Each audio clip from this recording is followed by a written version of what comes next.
maybe the thing that started this whole shebang was like a very powerful magical artifact. Like maybe, some proto Gaskell Thraka was like, hey, there's that magical thing over there. That's the most powerful thing that we've got. We deserve it. It's ours. We should have it. And then you go there and it's a classic, like, I grab the magical item and then like I incinerate, this thing blows up, and it's like this begins the cataclysm. And there is a like in my map that I currently have built, there is like a loosely circular like gap in a landmass. Not a landmass, but like between land masses.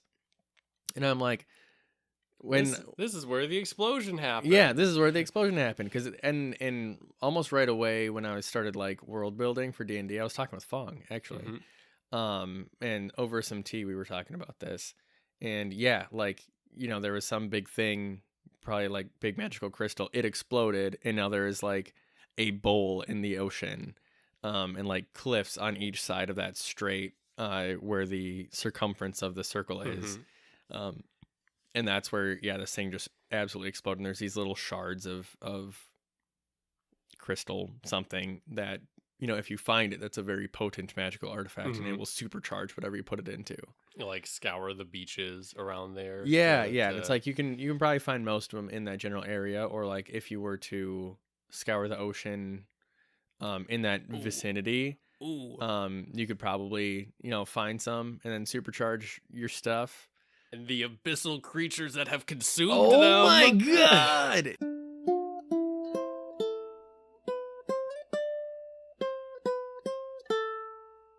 Hello. Hi. Welcome to the Lore Foundry. My name's Daron. I'm Greg. That's Greg. Yeah. And today, it seems, we are talking about the old empire of the Orks. Orky boys. Orks. And so, yeah, in summary, orcs were good, were very populous, they were everywhere, became bad, exploded. Some are still good, but you can't find them.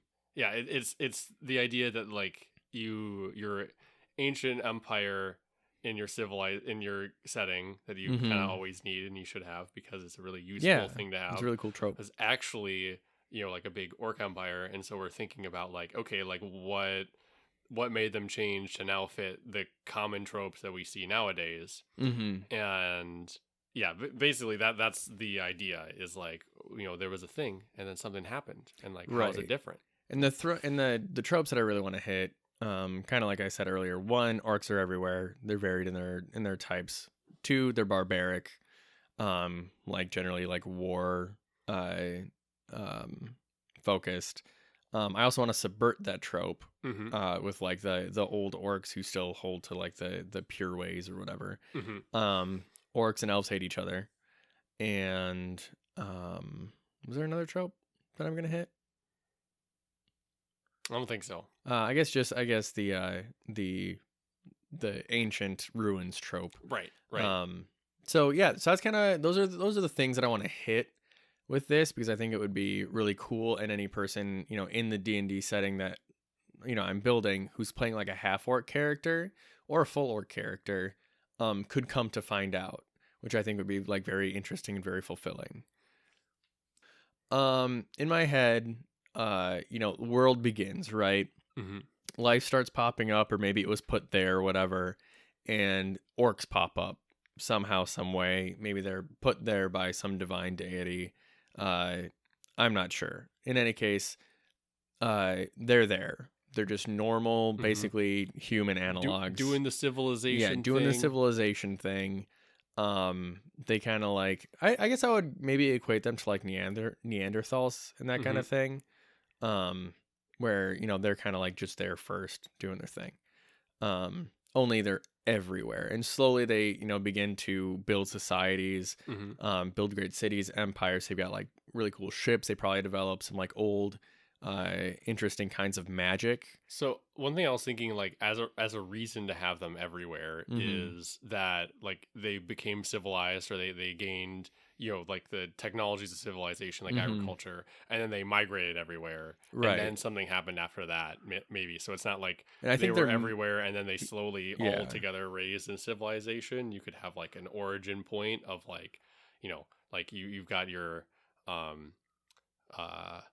oh man, it's been a while.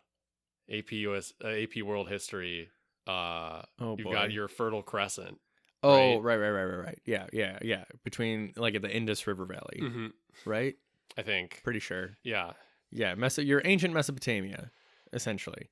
Yeah, and then they kind of like spread out. And I think the reason why you'd see like cultural or geographical like variance on kind of like the original architecture. But they're probably really, really good at traveling, like quickly, efficiently, relatively safely. Probably using some crazy magic, probably akin to something that you would find in like Zelda Breath of the Wild. I think that's like the very ancient, high technology kind of magic would be cool. I don't know exactly how I'd write it into the setting though. But yeah, so they'd be able to spread out and then just do lots of cool things. Idea. Okay, so it's like an airship kind of thing, right? But the kind of going off of that, like really digging into the idea of like magic being a kind of technology and requiring that level of like fiddliness and technicality, like to operate like those airships, like you needed to have people trained in a particular way, you needed particular knowledge, you needed to know how that particular code worked or whatever, right?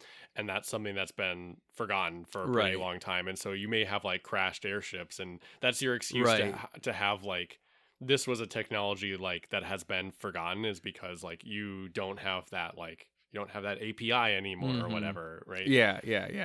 And I mean, I feel like it'd be something where maybe divorced from like the current magical infrastructure. Like I think I want to have it be where if someone approached this and knew how to use it, they could use it, right? It kind of reminds me of like Atlantis, the Lost Empire, where it's like, oh hey, here's these weird flying ships. Oh, you've got that necklace thing? Yeah, you just put the crystal into the hole, you turn it, put your hand on it, and away you go.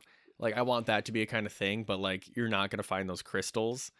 In addition to that, like kind of Atlantis thing, I also really like the reclaimers from Halo, or like just that term, that idea, right? Where it's like, yeah, they built these a long time ago to be used by orcs. And so if you have like a half orc or orc character who, has the kind of key, has, the wherewithal to turn it on, it will turn on.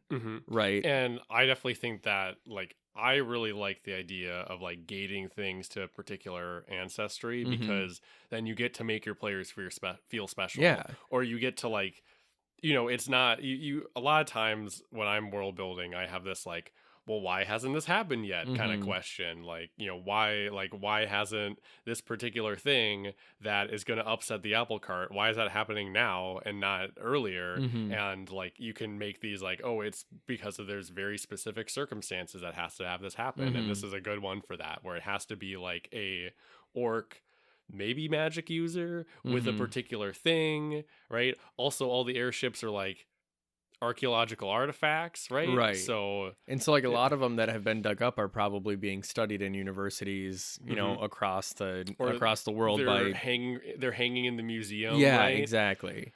Like they're in the back, and there's like a clay replica like out in the lobby for kids to like play on.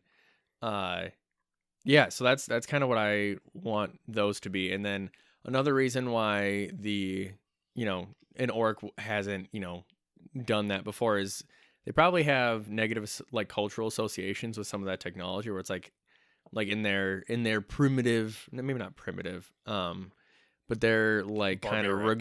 Kind of relatively barbaric. And barbaric as like a value neutral term, just they distinctly do not value technology because in their minds or cultural memory, that's what led to their downfall, right? And so now they live in a reality where it's strength and physical prowess. That is something that's the important part of like determining their success. Right. Yeah. They're kind of like caught in this loop of, it's they who are the strongest rule, right? And then strength can be determined in a couple of different ways. But generally physical strength, sometimes magical strength, that kind of a thing. But it's like a strength and probably cunning too. Yeah. Brutal and cunning and brutal, as Gork and Mork would love to have you believe. So there'd be that, and then if they had these little crystals that act as kind of your ignition keys or whatever, they probably are sitting like with a shaman or someone embedded in a staff that helps them with their power. And again, they don't like technology, and so like they're keeping those as far away from those ruins as they can, until an orc comes around and maybe is raised outside of the culture and has like a little, there'd be was it in D&D you get little trinkets or something, right? And then your character's trinket happens to be like this cool glowy crystal, and then eventually it glows right in these ruins, and something's gonna happen. And then so you put it in the ruin, and then half of an airship flies out and drags across the ground and crashes into all the trees. That'd be so funny. And you're like, what? Right? And you're like, wow, this stone blimp just destroyed half this town. I need to run. I need to run right now. So in my mind, that's another reason why, it justifies that this is only happening now because, this combination of person has only happened now, or maybe it's happened before and they've just died. Right. Or it's happened before, but it's like not really understood what's going on. Right. So like you've you got a dude in an airship, but like hides it in clouds, like only flies around Seattle. Right. Like things like and or is your like kind of typical like hermetic wizard that is like, I hate everyone, I'm gonna go study the world, right? So I get on my airship and I've got my small retinue of people, and I'm gonna go over mountain passes and find out what's there, and then maybe you see on the horizon a little shape in the air, but you're like, it's a thing. I don't know what it is, right? It's not like, like it could just be something that exists in myth. Yeah, and it's like in our own history, great inventions have been lost to time, right? Like never, like Roman concrete, Greek fire, if it ever existed in the first place. There was apparently a working model of a steam engine, but it was kind of like a curio. It was like a curio, right? And so like these things have happened, but they don't continue to be relevant because like the time wasn't right. Like circumstances weren't fruitful for this to take off. Yeah, and also you can just have something that exists like in myth and have it exist in the setting, but just not be like widely known or understood. Right. And like there's probably, because like if like an airship touched down in your small little home and then came out with a bunch of silver bullion and like bought all your grain or berries or whatever, and then leaves, and you tell the town over, they're gonna be like, what? Yeah. Like, they're not gonna believe you. It'll just be they're gonna be like, all right, you all got played, an illusionist came down and did all this stuff and stole your apples, and you probably should make sure that silver still exists, right? So yeah, and it's like not everyone is going to share their stuff with the world, right? And so like there's probably scattered writings around where it's like, hey, here's this weird anomalous event that happened. I mean, like just think like UFO sightings. Yeah, right? exactly. Where it's like there's this whole spectrum of like, how seriously do I take it? How how much do I believe the person telling me?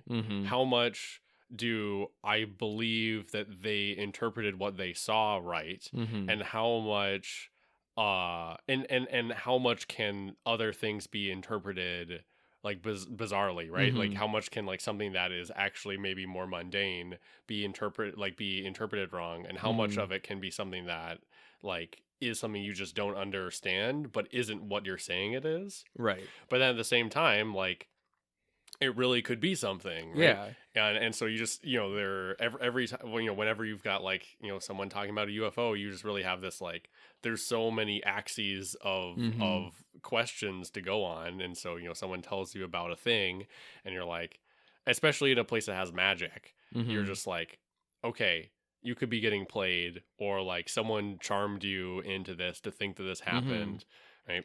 It's like us in the world of like photos and videos. Like now that Photoshop is as like realistic as it is, it's like, oh yeah, I have this video of a UFO sighting. Like, I don't believe your video because there's so many ways that you could fake it, right? Like that's not a real photo. I've seen better photos be fake. And then if you want to, like, this is if you're in a place that's like, you know, pretty sophisticated, has a bureaucracy, has, you know, like spycraft as an important oh my part gosh, of, the Inquisition will find you. right. Well, then it's you know, Men in Black show up and you're like, Oh my god, no, this didn't happen. click, flash, right, you know, like Yep.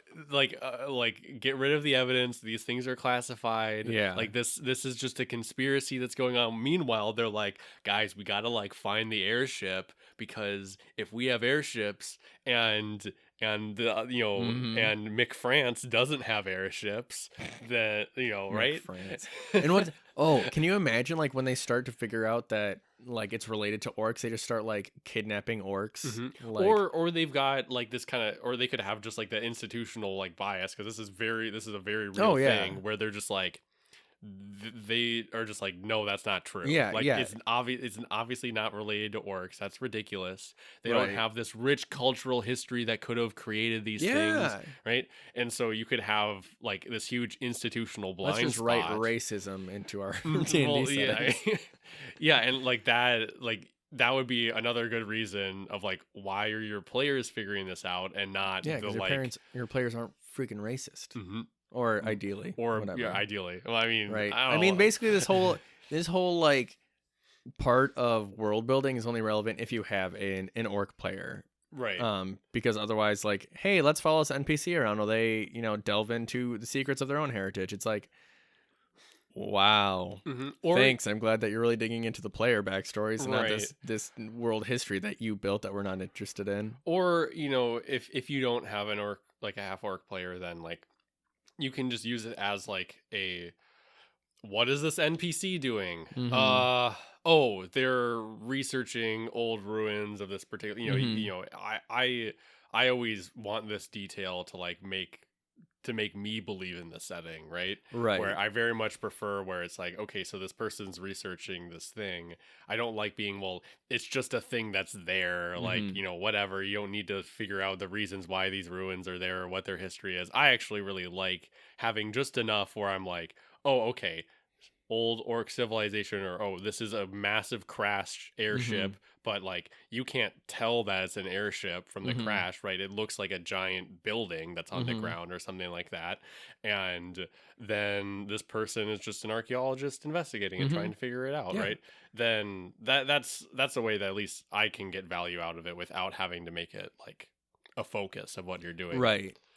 Yeah, it can inform those parts of, you know, your world building and the verisimilitude, without needing that to be there. And then, you know, if it ends up showing up, great. Okay, so yeah, we've been a little bit cart before the horse here, where we've just been like, all right, there was this great orc civilization, and now it's gone, and now we have to determine why that happened. Right. Yes. So here's my thought is like, yeah, originally they were probably like normal do-good orcs, right, going around, and then, you know, like orcs like following the path of civilization. Yeah, following the path of like normal civilization. They start getting agriculture. They domesticate themselves, which that's like a thing that like humans have done to themselves. Is like they like, you know, it's kind of wild to think about it, but like the you know, if you take like when you go from like a wolf to a dog, there's like certain features that you start to see, like ears getting larger and things like that, and like extremities, they get poofy. Those things have happened to like people too. So like humans have like literally domesticated themselves in order to make them more, you know, like able to like adapt and work with each other, right? And so, you know, like there is like a in my mind at least, and like my opinion, and this humans domesticating themselves like fact check me on that, all right? But like I'm pretty sure that's how. But how it okay, is. no, but I get the gist of what you're saying. Yeah. Like there are physiological differences like between what you would imply to be like a feral human and a non-feral human, like similar to like a pig, right? Yeah. We're all just pigs, baby. And then like every one of your fantasy species have probably gone through this in some form, but then like orcs, like something happened. Right. Now something's different. Right. And so there's a couple different things that I was thinking, right? One, they just eventually they developed a lust for power. They could have been tricked by someone. Could have been an elf, perhaps. They could have, like, I've got this, I mentioned that, like, kind of like darkness and the light thing. And so it could be something like that, where it's like they were tempted by the darkness and I think I would probably make, light and dark more of like moral compass kind of things. I don't think I want to really make like, oh, the darkness reached in. Like it would be like the ideas that you represent by ascribing them to it. I don't think it itself is a force. Right. It's more like a meta. I don't know if metaphysical is the right word. I'd say like metaphysical construct. But it's something where like it's like what like when you start to do these particular actions, when you start to like give into like corruption or whatever, when you turn away from like the true path, like the path that betters yourself and better civilization, you call then you end up going to, you could think of it as kind of like political extremism, like hijacking a country in a sense, air quotes around the hijacking, but it's like you can see the like darkness crept in. You can see the politics of like a culture like shift. And this happens, to everyone and everywhere, right? Where it's like suddenly these particular things are now okay, which which before you would have thought that they were atrocious, right? And then if you lose like the mechanisms to self-correct, then you just kind of continue going down that direction. You could say it in that sort of sense, right? Right. And so I think that's kind of what I'm doing. And darkness itself is kind of like just. It's like making death a character, right? It's like, no, death is just a thing that happens. But if you kind of like personify it as a character, it can be used to be like, yeah, death crept through this place, right? It's like, no, yeah, darkness, reached out and corrupted the orcs. And so I really, this is a side note. I really like the idea, and I don't know, I haven't researched this to see if this really is the case, and maybe this is something that people wouldn't be able to find out for certain, but I have heard, and I really find the idea appealing, that Greco-Roman gods, or at least like Greek gods, like of particular emotions and things, like it was seen as if you were possessed by that god when you were having that emotion. Interesting. And so it's like I'm not remembering the names of particular gods, but like the god of like lust, it's like that god Aphrodite is a personification of lust. Like, so like the idea of, so like someone worshiping Aphrodite is worshiping lust, and then probably other things as well, but it's like worshiping like the personification of that idea of lust.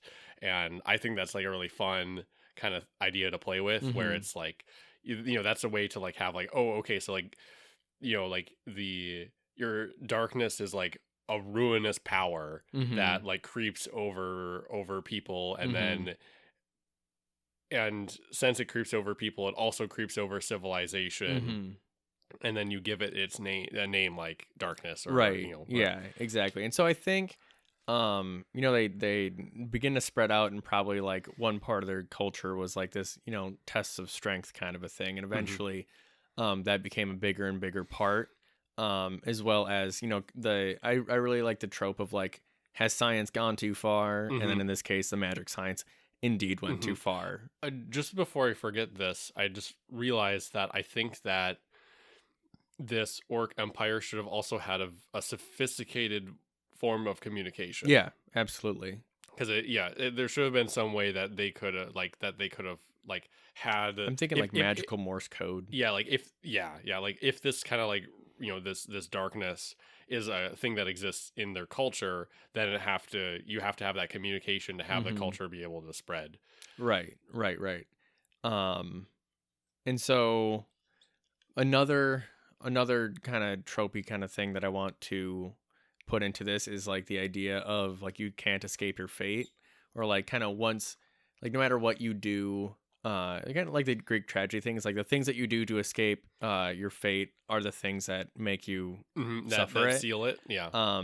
And so I'm thinking maybe like, the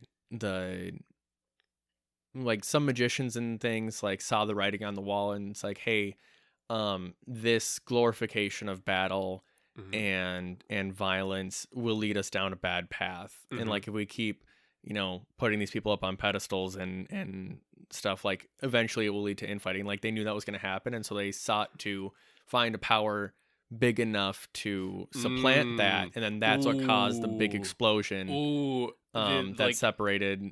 Road to hell is paved with good intentions. Yeah, exactly. Right? And so it's like the guys who wanted to do the good thing ended up doing the bad thing. But there was probably also a third bunch who were like, they're probably like the purists or whatever, who like stayed home. Basically, it's like the cradle of civilization. Like their brethren spread out, right? And then they're like, hey, we get it. Go nuts. We're proud of you. We're not about that. And then eventually, like, they see what's going on, and maybe they send a couple guys to like go help.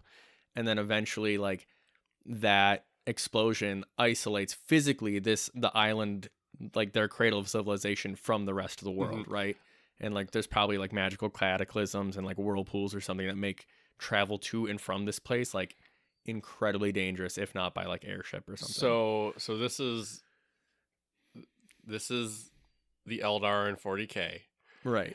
Which is good because I really dig it. Is it okay? Did I happen to like kind of fall face first into it? Yes. Okay. I mean, because it's not like nothing's original, right? Right. But there's certain things like that I really like about like the Eldar story that I think might add to it. So kind of like the concept that. Like the good orcs that are left, like maybe it's not that they were like ones that like stayed in like their homeland and kind of stayed true to their ideals, but instead like maybe they're the ones that were like in effect like religious Puritans, like the ones that were the most concerned about this and then self-isolated or something like that, right. And like that's how they protected themselves from the terrible things that ended up happening that they were right about, right? That's that's something that I really like, where it kind of it introduces more ambiguity to, instead of being like, these are the true guys, these are the ones that are like really the good ones, and they stayed pure, and like they were right, but they were kind of dicks about it, right? And it's like, I don't know, that's the thing that I really like about the Eldar in 40K, where it's like the craft world Eldar are the like weird ultra Puritan, like extremely controlling, like they're they were all the weirdos that like left society to like basically fly around the galaxy on colony ships, and then the Dark Eldar are the ones that are the truest to Eldar society, which then the Dark Eldar are not good, like you don't want that, right? And like that's something that I like, that's an idea that I find very interesting, and then you can have like maybe as an explanation of like why these like still like civilized orcs, like why they haven't like reached out. They're still it's still like very advanced orcs, or still like haven't really made a haven't become a political power, or haven't really been noticed by the rest of the world, is because they have this very strong like religious idea of like, we need to stay separate from everyone, we need to be like they're I mean, it kind of hits on the same trope as like Wakanda in Black Panther, and like as if the world needs any more like African / orc like lines of comparison. But I mean, we're pulling stuff from all over the place here. But yeah, like Wakanda is like a very technologically advanced society, and then at the end of Black Panther they're like, oh hey guys, we're gonna like, we need to share our gifts with the world. But it's like that, but just kind of 40K-ified a little bit more. Right. And I think that it'd be more interesting. One of the things that really bugged me about Wakanda in just like not even just in like the MCU, but like in concept, is that I kind of felt like their technology was just like generic advanced technology. Hey, look at this. It's just like, look, I mean, maybe it's different in the comics, but in the movie it's just kind of like, look, it's a little flying thing and it's all technological, and look, it's, you know, you've got like metal that can everyone can have an Iron Man suit sort of thing. And to me it didn't feel like a society that isolated itself, that had access to one particular material that made it that was extremely powerful. To me, it looked like they just kind of took like generic future society things, and now we're just gonna put it in a place.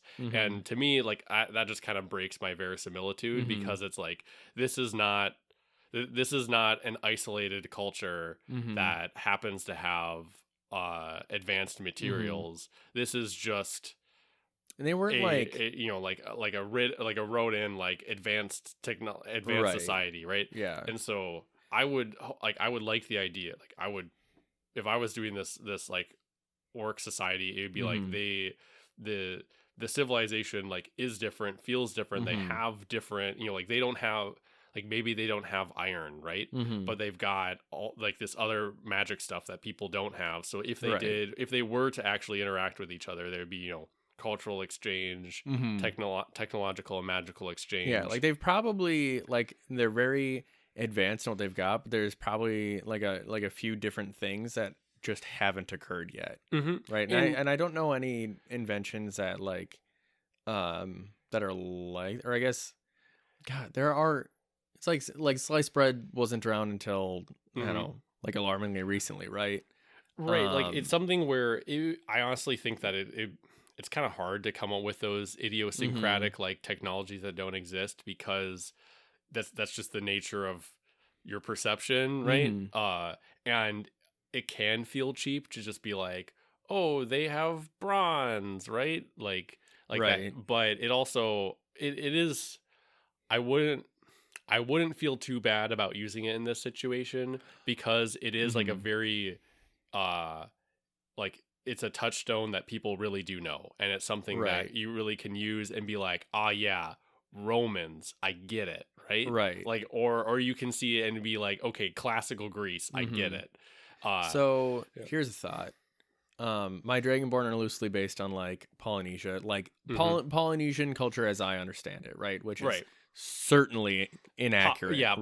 Pop Polynesia, pop Hawaii, pop like whatever, all that stuff. Certainly not right, but inspired in some way, shape, or form. And so maybe, and again, this is kind of pulling from the Atlantis Lost Empire, like kind of Inca, Aztec kind of thing, where it's like the metals they have are like precious metals, right? And so like they in my mind, they don't have iron, they don't have steel, but they've got so much gold and silver and probably platinum, and like they alloy that and they like gild their like weapons and things, and the way that they overcome the fact that they don't have iron and steel is they just like enchant their stuff because they're really good at it.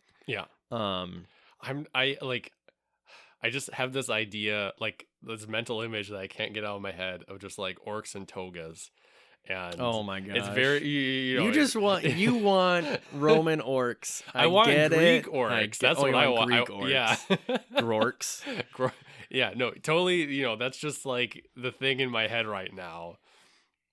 Totally. Yeah, you do you, obviously. I'm thinking like Aztec, like Central, like Mesoamerica inspired. And I think that's kind of what I would want to put into my like the ancient ruins and stuff too. Like if they were truly like orcish, like you would be looking at like Mesoamerican, which in turn would make me want to make like my contemporary orcs, I guess, like the classic barbaric ones. Like you would want to give them slightly like maybe certain kinds of like feathered like serpent. Yeah, you pull some things from it, right? Like there needs to be a few like callbacks to it. And maybe, if I'm just gonna, rip from that, you pull some gods or something, some like really good iconography, and then apply that to like this is the feathered serpent tribe, this is the lizard tribe, this is the fucking I don't know enough about it, but you do some research, pull some stuff, and then that's what you can start ascribing to those tribes, which can point to the general idea that you're going with, right? And I do think that's a good way to like, it's a pretty common thing where you're just like, all right, take ancient culture crossed with another ancient culture and then assign it to a particular, like, that's like a pretty easy thing to do, but it's a good like it's a good way to like to get a lot of inspiration, right? And like, like when you don't have pictures, you just got your words, right? Yeah. And so if you're able to say like, yeah, they've kind of got like this feathered serpent thing going on, and then your players can be like, I get it. Okay, right, we got this like, Aztec kind of vibe. Yeah. Like Everyone's got their like McFantasy Europe, right? And as soon as you start saying like, yeah, you've got, the meadery or the tavern or the brewery, like people start, building the imagery in their head. You got your feathered serpents, you've got your ancient Egyptians, right? Classic like fantasy trope. This one just happens to be Aztecs. Yeah. Because I think they're neat.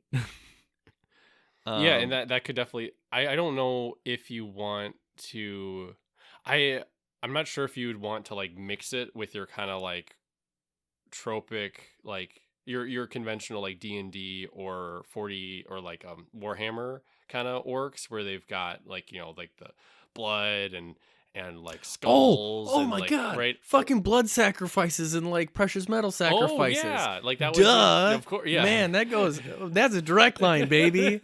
Like, yeah, that was a thing. As far as we're like able to understand, that was the point when that was somewhere along the like blood sacrifices curve, was when you're like your current day civilized orcs decide to like nope out of there, right? And I do think that like, yeah, maybe that's when the nopers were like, hey, we actually don't like that. There was probably like a part of their culture that they were just like, yeah, we don't actually like this, we're just gonna go head home. And then, but maybe they still have a little bit of it, right? Probably. I bet it's like blood sacrifices, but not like death. Right, where it's like you bleed yourself a little bit to do this thing, but you don't, or maybe you don't murder children. Maybe there's like a coming of passage event, which most of the time people get through, but like it's pretty traumatic. Right. Yeah, like a harrowing experience, or like the crucible kind of a thing, or just a way to make them not be like, these guys are just completely good, right? Instead, they're like, nah, they still have some baggage. Yeah, right? And like I feel like if people went and investigated orc culture, they'd be able to see like, hey, this barbaric tribe does this like really gnarly ritual where like 5 people go in, one person comes out bathed in the other 4's blood. And then like when you go to this like the tucked away culture, it's like, yeah, 5 people go in, one person comes out the victor covered in the other's blood, but the other 4 are still alive, right? And that one goes on. And so you can like, there's still like, or maybe it's just done in like a kind of mock way where it's like, what, like kind of the roles are chosen beforehand. And then, I think, it'd be more of like a play than an actual contest. Or it's something where like, instead it's like a hazing thing where like, you've got the like air quotes victor, right? And 5 of them go in, the 4 guys just like beat the shit out of the one guy that's the victor, right? And then they surrender to him, right? Or it's like, okay, you've like passed the you've gone through ostensibly this like, I can't believe you took that much beating, I must submit myself to you. Right. Like, and like maybe like it can be removed, like how removed it is like, kind of your choice, like how much of the symbology is left there. But like it could be an interesting reversal where like you still have this coming of age thing, right? But now it's different. Yeah. And it's different in a way that makes sense with like the fall of the Thraka. I really like that name. And it's like, yeah, these guys, they fell because they're killing each other through this. These guys are still doing okay. Granted, they're extremists in a different direction, but, they're doing okay because, I guess one of the indicators is that this ceremony is different. Yeah. Yes, there's that. Okay, so the last trope I think that we wanted to hit is like, why do these guys hate the elves? right? And that's one where I'm just like maybe just like I'm kind of out of ideas other than like they probably like the elves also like in my lore just kind of like chose mortal forms probably in response to the orcs. Since the orcs were already there, they're like, wow, these guys are having a good time, I should do this too. And then so they started taking mortal forms. And then Big Daddy Spirit Elf was like, why'd you guys do this? That's not chill, I'm cutting you off. And then they like started butting heads, or the elves helped whatever magical orcs be like, hey, like if your buddies keep going down this violent path, they're gonna cause a calamity, let me help you. There's this thing that I think we can do. And so they helped with like this great big cataclysm, and probably the orcs hold on to that. So like my thought is that before we started recording, we talked about how like maybe there's a cataclysmic event that kind of started this downfall, and there's maybe a crystal on an island somewhere. Oh, that part wasn't recorded? Yeah. I have no idea when we started, Greg. Well, that was before the intro thing. Okay, right. We'll make it work. Right, we'll make it work. So basically the idea is that imagine we'll just say like in a real world map you've got Alaska, but imagine Alaska is more of an island. Is kind of like this old orc like their center of civilization, right? Then you had the Bering Strait land bridge over to Russia, right? Only instead of glaciers melting and sea levels rising, there's this real big epicenter of like magical energy that was like this crystal or something, right? Probably a crystal, because crystals are cool, right? And maybe in this scenario, the elves were like, hey, you the magic ones, you've got your heads on straight. We got to go to this crystal, channel it to get your other boys in line, because otherwise they're gonna absolutely mess some stuff up. Like, like we've seen into the future. Like we know how this ends. Yeah, for you. I really like the idea of like the elves facilitate the downfall, right? Mistakenly, like on purpose, mistakenly. Who knows, right? Right. Depends on who you ask, I'm sure. And so. Because the elves are like, no, the orcs messed it up. They did it wrong. Yeah. We gave them very clear instructions. Right. And, the ones that remember probably like have a great, I think I might just call it the great shame or something like that. I don't know. But yeah, so they helped guide them to it.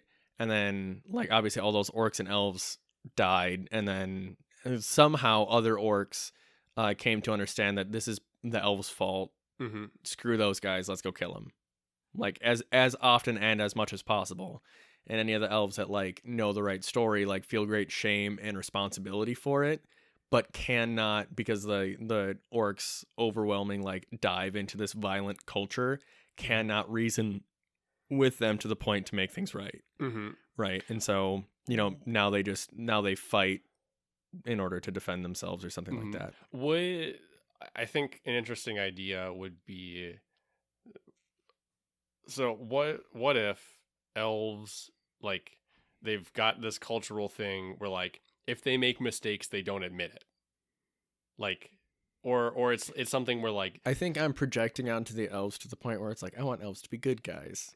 They would of course admit their mistakes, but okay, we'll roll with your idea. Well, okay, like they're like my self-insert race, right? Yeah. And so it pains me to see them as flawed. Okay, all right, but continue. So they don't admit their mistakes. So this is my idea. It's not like it's not like they think they did nothing wrong, but it's like they have too much shame to like talk about it. Right, like they're too prideful of their own like high up standing that they will not admit that it was.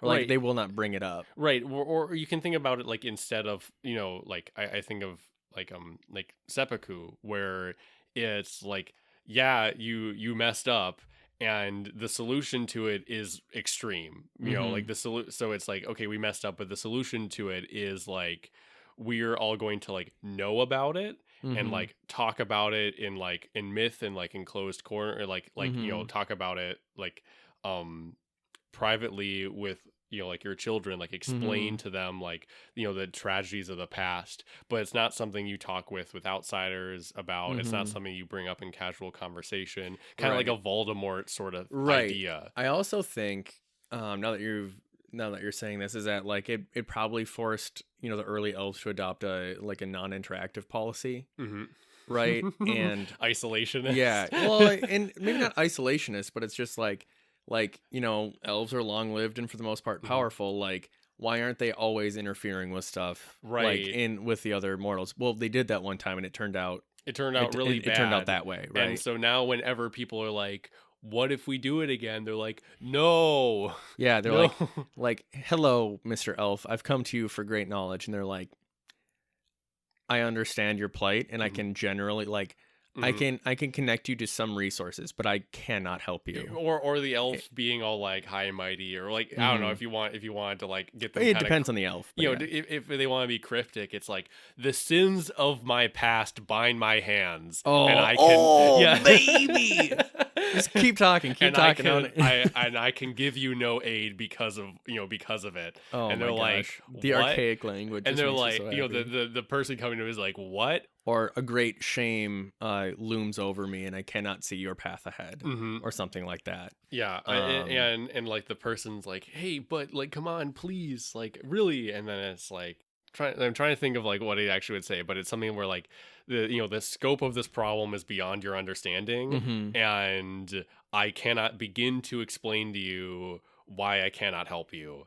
Right. Wow, that sounds a lot like the Destiny thing. Like I don't have time to explain why I don't have time to explain.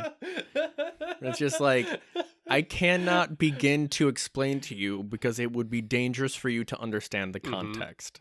Right, because they may also have an idea of like, you know, if people learn that happened, then they're like, oh man, these elves really do have the power, and then, you know, they may be very afraid of the political climate changing, where people are now like, hey, we're gonna make you do this thing for us, right? Yeah, like it needs to be. It is an existential threat for someone to know that the elves know such great lore, right? And they've been around for almost not as long as the orcs, but the orcs have, you know, blown themselves up in the everywhere enough where they can't where like the orcs can't help you unless you go to Alaska, quote unquote. What if, okay, entomology fun time. Okay. What if the elven word for orc is something like uncle? Oh, interesting. Right? Or like they're considered to be like they acknowledge the idea that they're like more ancient, and I think maybe the word orc itself would be like a short word for like ancient, right? Because I think the orcs themselves would call themselves Throck, right? Or Thraka or whatever. Yeah, no, that would make sense. Or like, you know, you have some other you know, maybe you borrow a word from like the Elder Scrolls or whatever. I forget what they're called in the Elder Scrolls, but they've got cool names. They all end in mer because that's like the old English or old something suffix for person. But that would be that. I think that would be an interesting way to, like, you know, if you know you're trying to like give little hints to your players, right? And they're like, why is the word for orc like deferential and one that like implies respect? Right. And it would probably be part of that like humility thing too, where it's like these were the firstborn. Maybe not the firstborn, but probably the firstborn of the earth. Right. And elves know quite well that they're not even of the earth, right? They are reflective of it because like that's how I've written them to be. But they are not of the earth, and so like they defer probably agency to the orcs. God damn it! So apparently, I looked up the Quenya word for orc, and I'm only getting Sindarin, so Tolkien stuff, right? It's orc, some bitch. I was hoping for something more interesting, but like whatever. Maybe the word orc, like in, you know, old Elvish, does mean like old or older or something like that. Like these are the old ones. These are the first ones or something like that. Which I think I really like, and again, it helps inform like Elvish culture too. And there's probably like some Elvish cultures that like defy that. We're like, hey, we're gonna go do stuff because we're sick of sitting around. And then you got your and then you got your Civil War, yeah, right? and that also kind of makes elf adventurers. It kind of like reframes them, right? Because like an elf adventurer is directly contradicting that kind of culture. And so like maybe they felt divinely inspired to go or whatever. Yeah, or they need to learn. Maybe the lesson is that like they need to learn the lesson that no matter what they do, it will only hurt, right? Like, but then you are an adventurer and you do great things and you subvert that expectation. Right. Then your campaign happens and whatever happens, right? And then you redeem your line or something like that. So I think that'd be really cool. And that's like having that knowledge would be fun, like as an elf character, or like a half elf character. Like it gives you that like, I don't know about the elves. Like, tell me about the elves, and it's like no, Like... So here's the other interesting thing, and this is getting more towards elves and orcs, but in my head, elves look very similar to humans, right? And I'm like, okay, so why would they look similar to humans if they got there well before humans? Did humans evolve to reflect that? Or maybe the way that elves looked previously... Maybe the elves made an oopsie. They could have. But here's my idea. Is that like the elves in their like reflective nature, they probably looked pretty orky to start. And then like over the eons, like I'm guessing like over a single elf's lifetime, their appearance can change, and like maybe elves see each other more than just their appearance or whatever. And then in the long years since humans have come to power, they've more closely like reflected humans in appearance because they're interacting more or something. I don't know. You're right. That implies, in my mind, I like to think like, okay, well, if you've got some elves that only interact with elves, do they kind of go? Is there kind of like an elf that they end up gravitating to, or do they like, or is it something that it like reacts to itself and then is like additive and goes to being even more and more extreme? Oh boy. So like you'd have a really isolated island of elves that are just monstrous in appearance. Maybe. You're like, but I want my elves. I know, I want my elves to look like elves, damn it. But yeah, no, probably. I think I'd have to like probably find a way to like write in a justification for why they may not be, but I do think that would be, like, or there's a different kind of sentient animal there that like, maybe it's an Aarakocra area, and so those elves in that area would look much more feathery, right? Like they would be avian in features. And maybe what you do to, I don't know, this is something that I had to do to like reframe, like to make like to like get in my head, like to like square away certain inconsistencies that I had with like what I wanted from like races in my setting. Was like I wanted like I wanted there to be different races because that's an important fantasy trope. That's something that people want and crave. But at the same time, they're all the same, right? They're so what it is in my setting is that they're all like it's kind of like how you can breed dogs to be very different from each other. That's the equivalent of what's going on with, if not all, nearly all of the like playable races in my setting, is that I wanted them, because the thing that I was really conflicted about was that I felt that like if something's like a different species, then they should have like they have to have like fundamentally different drivers in them. Like, so like the like the firmware is different, right? If they're a different species. So like, that kind of was like, oh, if like they, like if they're elves, like maybe they don't like understand like community or something like that. Like that's something they don't get. And that was something that was just like kind of too hard to like make a number of like to like make a number of playable races and then have your characters be able to play them and represent them accurately and still have fun. I was like, okay, I can't do that. I can't have them all, like, maybe I can have one be really weird and then players will be into that, but I can't have them all be very weird, or else I'm just going to be like upset whenever they don't play their dwarf right. You know? And like that's not fun. And so instead I was like, oh, okay, no, they're all humans in like, if you're comparing them to like our real world, they're all humans, but they've just like genetically drifted quite a bit. Right. And so in my head, I stopped calling them like dwarf, elf, halfling or whatever, and it was like, okay, no, I have like a different name for them. Like I have like Thracians or like my dwarf analog, but they're humans, but they just have, you know, they're short, stout, bearded. They have like certain features, right? You know, yeah. And that maybe a way to like make your elves like still feel like your self-insert is that you have like what an elf is, or whatever word you choose, is just one particular band of elves, and they're the ones, and then everything outside of that you give them different names, and they're still technically, you know, like you've got the idea of like goblinoids, like they're still they're still an elfoid. Yeah, elfoid. But and we've talked about how elves, like, you know, adapt to their surroundings and stuff, like over generations and stuff. And so like a sea elf would definitely like have gills and like webbed hands and stuff. And so I think so it'd be fine. Yeah. Like it makes sense for them to adapt to their surroundings, and the ones who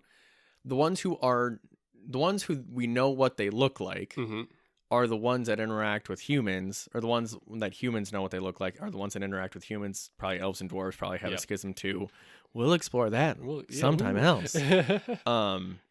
And that's the ones that are like those are the ones that are in the player's handbook. Right. Yeah. The ones that are in player's handbook, like the player's handbook, I guess, in some sort of canon, was written by humans. Right. And so like those are the ones that are known. But you can find some real orky elves out there if you go to look. I think that's neat. I think that's fun. It's where really you neat. can, because you have so many extra sub races of elf. Yeah, and like so, just built into the rules of the game, you've got like this elven ancestry thing. You've got the like immune to sleep, right? And I know in 3rd edition there's a couple more things. I don't know what it is in 5th edition, but there's not worth going into. There's a couple of things that like anything that has elf blood in it has, and the most obvious one is immune to sleep, sleep spells. And then so you can have players come across other things that are immune to sleep spells and that don't look like an elf, but like, well, I guess they are an elf, right? And that could just be an interesting thing to get your players like in like the like trying to figure what's going out in your setting. The other thing too, where it's like the elves probably evolved around like the ancient orcs, and the ancient orcs may have looked different too. They may have looked more like generically humanoid to start, probably just bigger, greener, and more muscular. And then like as they, you know, became more and more feral, their tusks grew, their hair grew, they, you know, got more barbaric and stuff. There's a lot of like if you it's something that like I can only come up with ideas like very slowly over time, but like you do end up like realizing like, oh wait, this is like this is a dial that I can like make something like still feel humanoid but like less humanoid. And you know, so it's like there's a lot of those little dials that like when you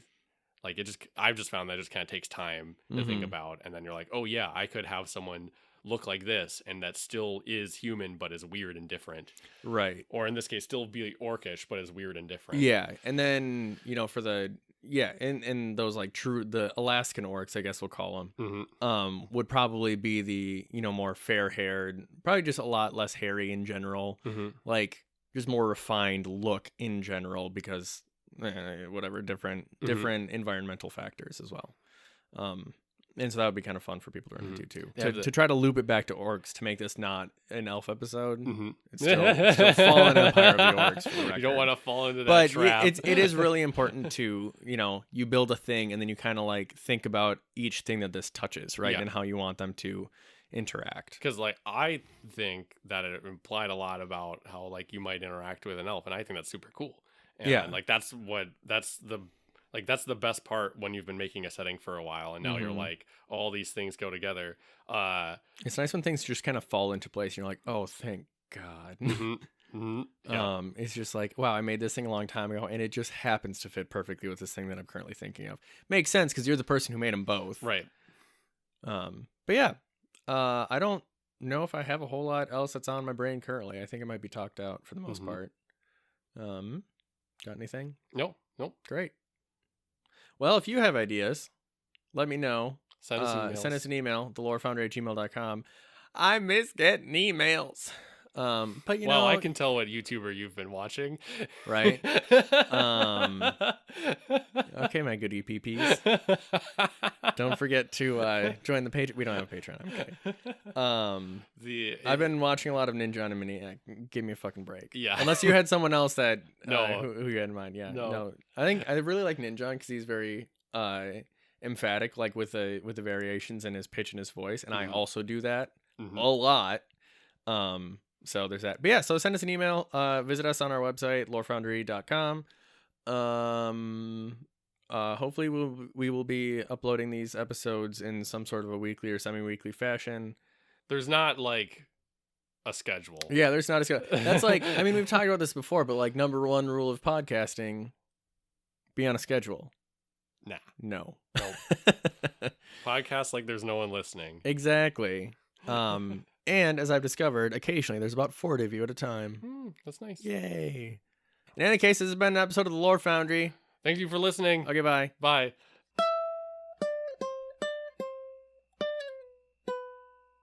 I bet we like were posted somewhere.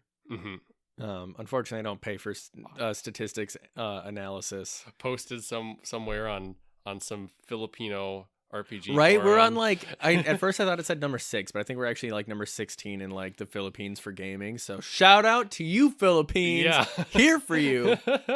In any case, need to listen to more podcasts. Yeah, shut up. We're popular because we're good at this. Greg, thank you. So yeah, if you're from the Philippines and you want me to write something that's Philippine inspired, let me know.